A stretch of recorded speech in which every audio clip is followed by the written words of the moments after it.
علی بھائی اگلا سوال ہے کسی بھائی کا کہ میں بریلوی سے شیعہ ہو گیا تھا لیکن 4 سال تک آپ کے لیکچر سننے کے بعد اب سادہ مسلمان بن چکا ہوں. میرا سوال یہ ہے کہ تمام فرقے ایک دوسرے کو دل میں غلط کہتے ہیں لیکن شیعہ کو اوپنلی کافر کیوں کہتے ہیں؟ اس لیے کہ یہ سودا بکتا ہے.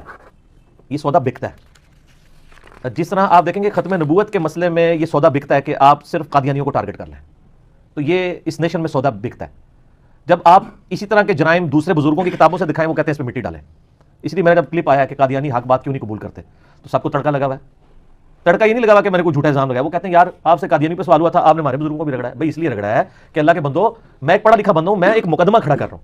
جب مقدمہ کھڑا ہوتا ہے پھر یہ نہیں ہوتا کہ اس مقدمے میں ایک خاص بندے کو آپ گلٹی ڈکلیئر کر دیتے ہیں اور دوسرے کو اسی لیول کے جرم کے اوپر چھوڑ دیتے ہیں کہ میرا اپنا ہے. یہ تو قائم بالقسط تو ہونا نہیں ہے. قرآن پاک تو بار بار کہتا ہے کہ انصاف کرنا چاہے تمہارے ماں باپ رشتہ دار سب لوگ ہی تمہارے سامنے آ جائیں, تم نے انصاف سے لینا ہے کام. تو اس طرح کے معاملات کے اندر یہ جو آپ نے سوال کیا ہے اس میں بھی بیسیکلی یہی والے ایشو یعنی کار فرما ہوتے ہیں کہ یہ لوگ یہ سودا بک رہا ہوتا ہے شیعہ کافر والا. پھر آپ کو پتا ہے ہمارے یہاں ایک پالیٹکس بھی جب ایک ایران کا جب انقلاب آیا 1979 میں, اس کے بعد یعنی ارد گرد کے سارے ملکوں کو یہ فکر پڑ گئی کہ انقلاب جب آتا ہے نا تو ہمیشہ ایکسپورٹ ہوتا ہے. یہ بات یاد رکھیں. افغانستان کے معاملے کی تکلیف انڈیا کو چوتھے محلے 14,000 کلومیٹر دور کیوں پڑ گئی کہ انہوں نے کہا یہ اگر طالبان یہاں پہ اگر ایک اسلامی حکومت قائم کرتے ہیں تو یہ پھر ایکسپورٹ ہوگا. ان کو وہی نظر آ رہی تھی, عمر سیریز نظر آ رہی تھی کہ سر یہ پھر باؤنڈری سے باہر نکلتا ہے انقلاب. اس لیے وہ دیکھیں آگے بیٹھے ہوئے ہیں 19 سال سے لڑ رہے ہیں کہ ان کو نہیں, اور یہ ابھی بھی یہ کسی بھول میں ہے کہ اگر یہ جیسے اسٹیبل ہوں گے پھر یہ ایکسپورٹ ہوگا باہر. اسی طریقے سے ایران میں جب انقلاب آیا نا تو یہاں پہ بھی لوگوں کو فکر پڑ گئی, سعودیوں کو فکر پڑ گئی کہ یہ تو ایکسپورٹ ہوگا پاکستان میں بھی دوسرے ملکوں میں بھی. تو یہاں پہ پھر انہوں نے دہشت گرد تنظیموں کو بھرتی کیا اور وہ یعنی محبت صحابہ کے نام کے اوپر, اور یہ اور اس میں ظاہر ہے کہ وہ اعلی کار وہ رافضی قسم کے ذاکرین بھی بنے کہ جن کی بکواسات والی ویڈیوز عوام کے سامنے آئیں اور اس کے اوپر عوام مشتعل ہوئی اور اس طرح کے لوگ پھر اس طرح کی تنظیموں میں آ کے انہوں نے ایکٹیویٹیز پرفارم کی, امام بارگاہوں پہ حملے کیے. وہ جسٹیفائی نہیں ہے لیکن سبب یہ بھی بنے. لیکن ان کو میں اس لیے بھی جسٹیفائی نہیں کہتا کہ وہ 2 نمبر ہیں. جب اسی قسم کی گستاخیاں ہم نے ان کے بزرگوں کی دکھائی ہیں تو انہوں نے اپنی کسی مسجد کے اوپر بم نہیں مارا, اپنے کسی بزرگ کے مزار کے اوپر بم نہیں مارا. تو اس کا مطلب 2 نمبر ان کی ڈاکٹرائن چل رہی تھی نا. میں آپ کو اس میں ایک لطیفہ سناتا ہوں. اسی طرح کی ایک العدم تنظیم کا ایک جو ہے نا وہ امیر تھا جیلم شہر میں. یہ 2008-9 کی بات ہے جب یہ ہمارا علمی فتنہ عالمی نہیں تھا. تو میں اپنے گھر میں چھوٹی سی مجلس کیا کرتا تھا, یعنی عربی والا فتنہ, پنجابی والا نہیں, آزمائش.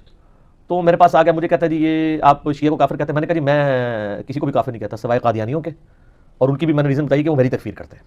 ایک ٹیکنیکل ایشو ہے, وہ آپ میرا دیکھ لیں. قادیانیوں کو دعوت اسلام, یہ سنیوں کا ایک فرقہ ہے قادیانی, اور شیعہ کا ایک فرقہ ہے نصیریہ جو شام میں ہے, حضرت علی علیہ السلام کو خدا کہتے ہیں. باقی تو میں سب کو مسلمان سمجھتا ہوں. کہتے ہیں جی ان کا کلمہ ہی لادا ہے. میں نے کہا کہاں سے لادا ہے؟ کہتے ہیں وہ کلمہ دیکھیں نا, لا الہ الا اللہ محمد رسول اللہ علی ولی اللہ. تو میں نے اس سے سوال پوچھا کہ میرے بھائی اس پورے جملے کے اندر کفر کہاں پہ ہے؟ لا الہ الا اللہ محمد رسول اللہ یہ تو ہم پڑھتے ہیں, علی ولی اللہ کیا کفر ہے؟ کہتا نہیں علی تو اللہ کے ولی ہیں. میں نے کہا علی نبی اللہ ہوتا, نبی اللہ ہوتا تو پھر کفر تھا. وہ تو کہتے ہیں محمد اور آل محمد ہے, وہ تو محمد اور آل علی بھی نہیں کہتے ہیں, وہ آل محمد کہتے ہیں. اچھا تو اس میں کفر کہاں آ گیا؟ وہ کہتا نہیں کلمہ بدل گیا. میں نے کہا تم یہ کہو کہ کلمے میں ایکسٹینشن آ گئی, اس کو بدعت کہہ دو. جس طرح بریلوی ہیں وہ اذان کے ساتھ دروشی پڑھتے ہیں, تو اذان آپ لوگ کہتے ہیں کہ وہ بدل دی, تو اس کو کفر تو کوئی نہیں کہتا کیونکہ آپ کہتے ہیں دروشی فی نفسی ٹھیک ہے, اذان کے ساتھ ایڈ کرنا ایک ایڈیشن ہے. کیونکہ دروشی فی نفسی تو ٹھیک ہے, علی ولی اللہ, ابوبکر ولی اللہ, عمر ولی اللہ, عثمان ولی اللہ ایز اے سلوگن تو اللہ سے ٹھیک ہے. یہ لگا بات ہے کہ سنی جو جمعے کے خطبوں کے اندر خلفائے راشدین کے اور امہات المومنین کے اور اشراف مبشرہ کے نام لے رہے ہوتے ہیں, یہ بھی انہوں نے خود ہی داخل کیا نا. نبی اسلام نے تو نہیں جمعے کے خطبے میں نام لیے یہ ایز اے سلوگن. میرا ایک کلپ بھی ہے شیعہ کا کلمہ کا ثبوت سوالیہ نشان, لاکھوں لوگوں نے دیکھا, میں نے اس میں ساری باتیں کی. تو مجھے کہنے لگا کہ وہ نہیں یہ کافر ہے, وہ کلمہ بدل دیا. میں نے کہا آپ مجھے بتاؤ, میں تمہیں ایسا کلمہ بتاتا ہوں کہ جس میں واقعی انہوں نے ولی اللہ کی بجائے رسول اللہ پڑھوایا ہوا ہے.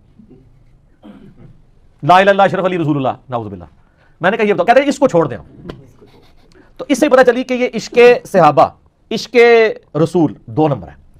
2 نمبر بھی ویسے 2 نمبر کی تو ہی نا, 2 نمبر بھی کہنا ہے یار 2 نمبر نہ کہ یہ 10 نمبر ہے. 2 نمبر بھی کسی بنیاد پہ ہو رہی ہوتی ہے, اس میں کوئی بندہ ڈیسیو ہو جاتا ہے, یہ تو بالکل واضح ہے. تو اس طرح کے معاملات کرتے ہیں. تو یہ ایک چونکہ اس وقت ایک انٹرنیشنل پالیٹکس تھی, اس کی وجہ سے ایک ادھر سلسلہ شروع ہوا. پھر آپ پتہ ٹائلٹس میں بھی چاکنگ شروع ہوئی. حالانکہ میں نے بتایا کہ یہ سارے قرآن پاک کے حروف تہجی ہیں. آپ شیعہ کافر کہہ رہے ہیں, آپ قادیانی کافر بھی ٹائلٹس کے اندر تو نہیں لکھ سکتے. قاف الف دال نون یا یہ سارے قرآن کے حروف تہجی ہیں. کافر تو خود قرآن کا لفظ ہے, قل یا ایھا الکافرون. تو آپ یہ لکھ سکتے ہیں. تو یہ بیسیکلی ایک پھر وہ ٹسل شروع ہوئی, اس کنفلکٹ کی وجہ سے پھر یہ معاملہ ہوا. یہ بات ان کی بالکل ٹھیک ہے کہ اندر خانے یہ سب ایک دوسرے کو کافر سمجھتے ہیں.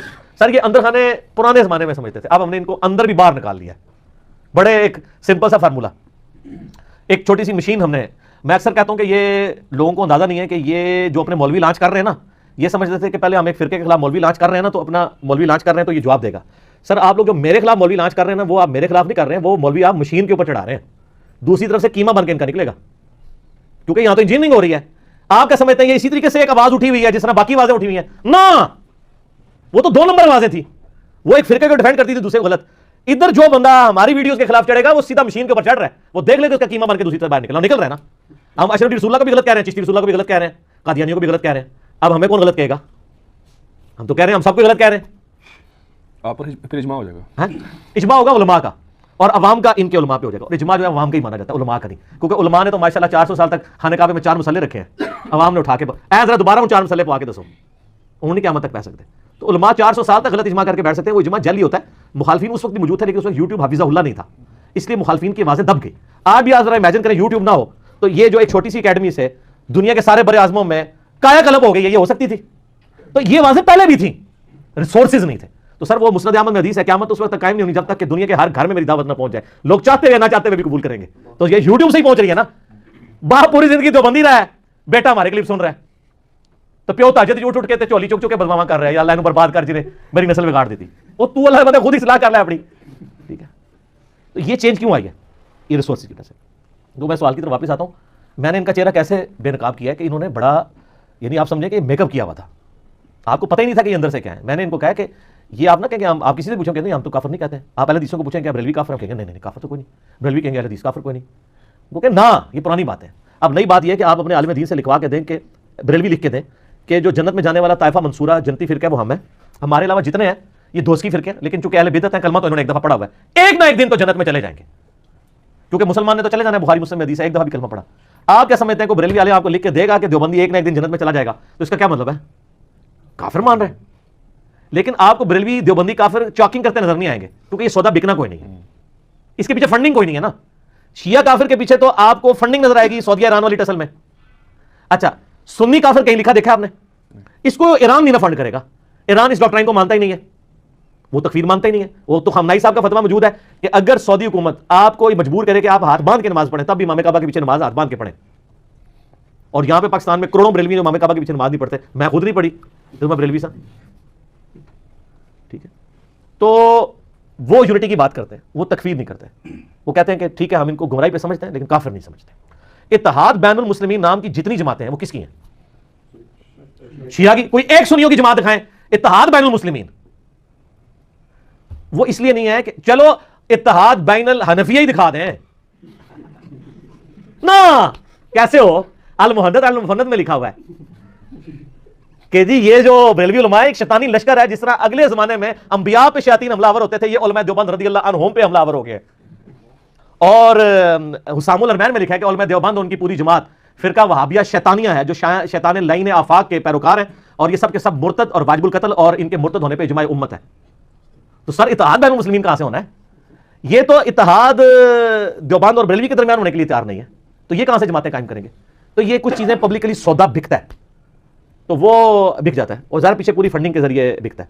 جس طرح اب آپ دیکھیں کہ ایک زمانہ تھا اینٹی اسٹیٹ ایکٹیویٹیز والے لوگ پروموٹ ہوتے تھے, اور اب جو ہے وہ اینٹی اسٹیٹ ایکٹیویٹیز کے خلاف جو بولنے والے لوگ ہیں نا, انہوں نے تھوڑا سا سکھ کا سانس لیا ہوا ہے. تو ہم تو اس وقت رد الفساد اور ضرب عصب کے بعد بڑے خوش ہیں, ورنہ تو مطلب ہمارے لیے تو زندگی مشکل کی ہوئی تھی. انہوں نے دوسرے یعنی کو تو کہتے ہیں علمی اختلاف کرو, خود علمی اختلاف نہیں کرتے ہیں, یہ تو مطلب قتل کے فتوے جاری کر دیتے ہیں. تو وہ وقت کی بات ہے, تو ایک فیشن تھا, یہ پرانے زمانے میں تھا, اب ختم ہو چکے ہیں. تو رہی صحیح کسر طارق جمیل صاحب نے نکال دیا. آپ دیکھیں طارق جمیل صاحب تو مطلب سب کو ایک اس وقت بڑی پرسنالٹی ہے نا سب کانٹیننٹ میں, تو انہوں نے تو مطلب ان چیزوں سے باہر نکل کے جو ہے وہ سنی شیعہ کنفلکٹ سے بھی بالا تر ہو کے ایک اسلام کے رشتے میں بات کی ہے. لیکن آپ دیکھ لیں ان کو پھر کتنی مشکل اٹھانی پڑ رہی ہے, ان کے خلاف کلپ آنا شروع ہو گیا, کتاب بھی لکھی ان کی, ہاں جی دھمکیاں بھی آ رہی ہیں ان کو, لیکن ان کی شخصیت بہت بڑی ہے, اس لیے وہ فتنہ اتنا پذیرائی نہیں اختیار کر رہا. اسی لیے اب طارق جمیل صاحب بھی تھوڑے پیسے موڈ میں چلے گئے, انہوں نے الٹا اپنی کلیریفیکیشن ریکارڈ کرا دی کہ نہیں میں اندروں تو دیوبندی ہیں. تو میں نے کہا شیخ صاحب جو بھی تسی کیتا سی نا سارا گھو کھاتے پا چھڑے. ٹھیک ہے, تو پھر انہوں نے ڈیش ڈیش ڈیش ڈیش مجھے کہا, جو کہ سورۃ الاعراف کی آیت نمبر 175 میں علماء سو کے بارے میں لکھا ہے. اور انہوں نے کہا کہ ان کی وجہ سے مجھے یہ کرنا پڑا, لیکن انہوں نے علماء کا لفظ نہیں استعمال کیا. وہ ان علماء کو جو اس آیت میں لفظ استعمال کیا گیا نا, وہ لفظ بول کے انہوں نے کہا کہ وہ میرے پیچھے پڑ گئے تھے. تو دیکھ لیں, تو اس لیے مجھے یہ کرنا پڑا. کیا کرنا پڑا؟ تقیہ. جب آپ نے زندگی موت کی کشمکش ہو تو سورہ ال عمران میں آیا نا کہ آپ تقیہ کر سکتے ہیں. باقی تقیہ سمجھنا ہو تو میرا کلپ تقیہ پہ دیکھ لیں.